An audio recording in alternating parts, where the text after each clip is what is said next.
Good morning students. 12वीं वाले बच्चे, सिद्धि हिंदी विद्यालय के इस ऑनलाइन क्लासेस में आपका हार्दिक स्वागत है। अब बच्चों, यहाँ पे हमारा ये जो पाठ चल रहा है बाजार दर्शन, जिसके रचयिता जैनेंद्र कुमार है। और यहाँ पे पाठ की शुरुआत में मैंने आपको बताया कि जैनेंद्र कुमार ने यहाँ पे अपने दोनों मित्र के जो अनुभव है उसको यहाँ पे रखा। इसके साथ साथ जो चूरण वाला भगत है वो किस प्रकार से उसके ऊपर बाजार का जादू नहीं चलता है वो हमने देखा। जैनेंद्र कुमार ने यहाँ पे अपने भी निजी जीवन के बारे में उन्होंने बात बताई कि उन्होंने पल भर के लिए अपने रिश्तेदारों के ऊपर भी थोड़ा सा यहाँ पे घृणा जैसी भाव उत्पन्न होता है। इतना ही नहीं, उन्होंने बताया कि जैसे जैसे समय आगे बढ़ता चला जाता है कि ये बाजार का प्रभाव इंसान को कैसे पागल बना देता है उसके बारे में है। अब बच्चों, यहाँ से थोड़ा और आगे बढ़ते हैं, देखते हैं। एक बार चूरण वाले भगत जी बाजार चौक में दिख गए। मुझे देखते ही उन्होंने जय जय राम किया। मैंने भी जय राम कहा। उनकी आंखें बंद नहीं थी और न उसे उस समय वह बाजार को किसी भांति कोस रहे मालूम होते थे। राव में बहुत लोग, बहुत बालक मिले जो भगत जी द्वारा पहचाने जाने के इच्छुक थे। भगत जी ने सबकी ही हंसकर पहचाना, सबका अभिवादन लिया और सबको अभिवादन किया। इससे तनिक भी यह नहीं कहा जा सकेगा कि चौक बाजार में होकर उनकी आंखें किसी से भी कम खुली थी, लेकिन हो चक्के ही रहने की लाचारी उन्हें नहीं थी। अब यहाँ पे भो चक्का रह जाना मतलब जानबूझ के ऐसे देखा अनदेखा कर देना, उस प्रकार से। व्यवहार में पशुपेश उन्हें नहीं था और खाए से खड़े नहीं वह रह जाते थे। भांति भांति के बढ़िया माल से चौक भरा पड़ा है और सबके प्रति अप्रीति इस भगत के मन में नहीं है, जैसे उस समूचे माल के प्रति भी उनके मन में आशीर्वाद हो सकता है।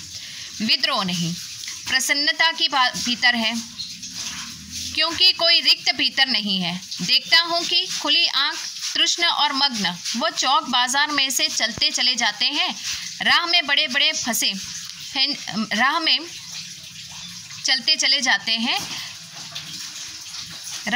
बड़े फैंसी स्टोर पड़ते हैं पर पड़े रह जाते हैं। कहीं भगत नहीं रुकते हैं तो एक छोटी पंसारी की दुकान पर रुकते हैं। वहाँ 2-4 अपने काम की चीज़ें ली और चले आते हैं।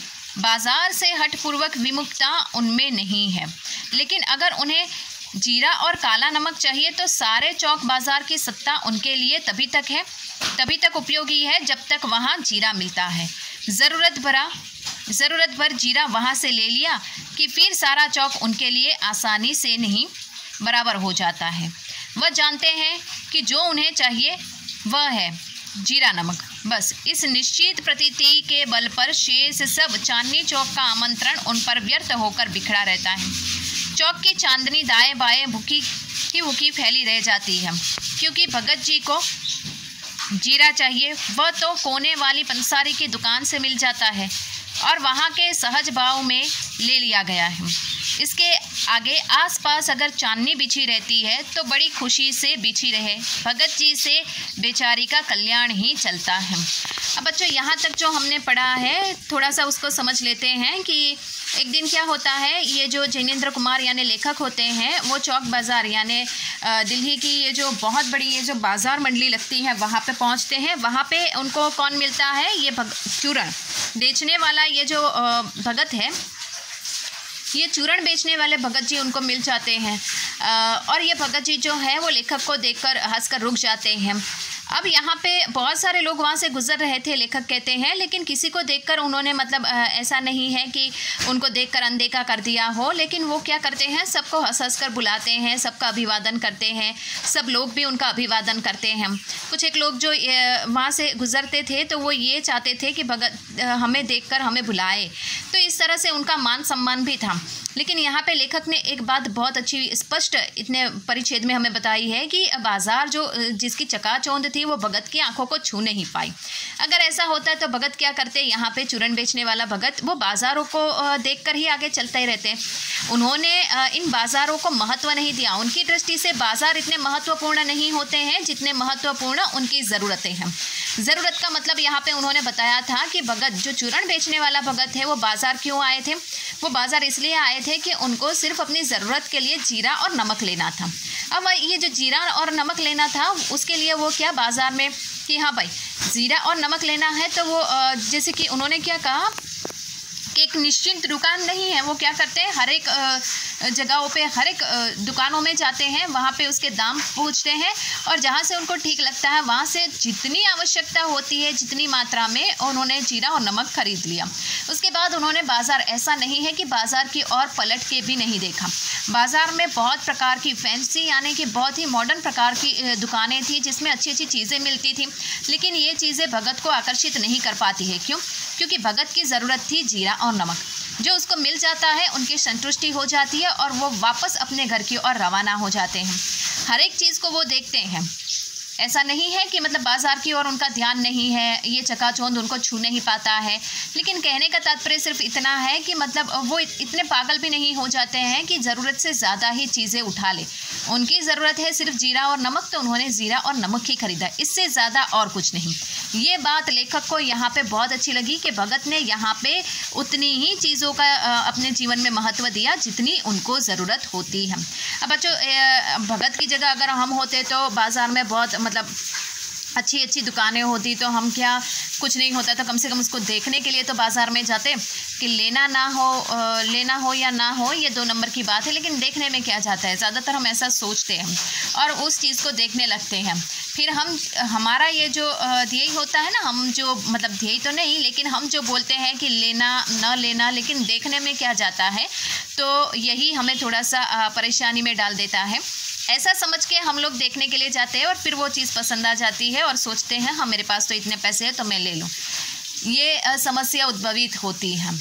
लेकिन भगत यहाँ पे क्या करते हैं, सब चीज़ों को देखते हैं। ऐसा नहीं कि चलो भाई हाँ ये चीज़ अच्छी है चलो दुकान में जाते देख लेते हैं, बाहर से ही देखते हैं, लेकिन उनकी जो ज़रूरत होती है ज़रूरत की चीज़ें ही लेते हैं। तो यहाँ पे बच्चों मैंने ये उदाहरण इसके लिए प्रस्तुत किया कि मतलब ज़्यादातर हम लोग इस तरह से सोचते हैं, हमारा ये कार्य होता है।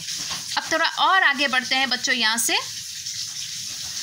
यहाँ मुझे ज्ञात होता है कि बाजार को सार्थकता भी वही मनुष्य देता है जो जानता है कि वह क्या चाहता है, और जो नहीं जानते हैं कि वे क्या चाहते हैं अपनी परचेजिंग पावर के गर्व में अपने पैसों से केवल एक विनाशक शक्ति, शैतानी शक्ति, व्यंग्य की शक्ति ही बाजार को देते हैं। ना तो वे बाजार से लाभ उठा सकते हैं, ना उसे बाजार को सच्चा लाभ दे सकते हैं। वे लोग बाजार का बाजारूपन बढ़ाते हैं, उसका मतलब यह है कि कपट बढ़ाते हैं। कपट की बढ़ती का अर्थ परस्पर में सद्भाव की घटी। इस सद्भाव के हाँस पर आदमी आपस में भाई भाई और शुहृदय और पड़ोसी फिर रही नहीं जाते हैं और आस में कोरे।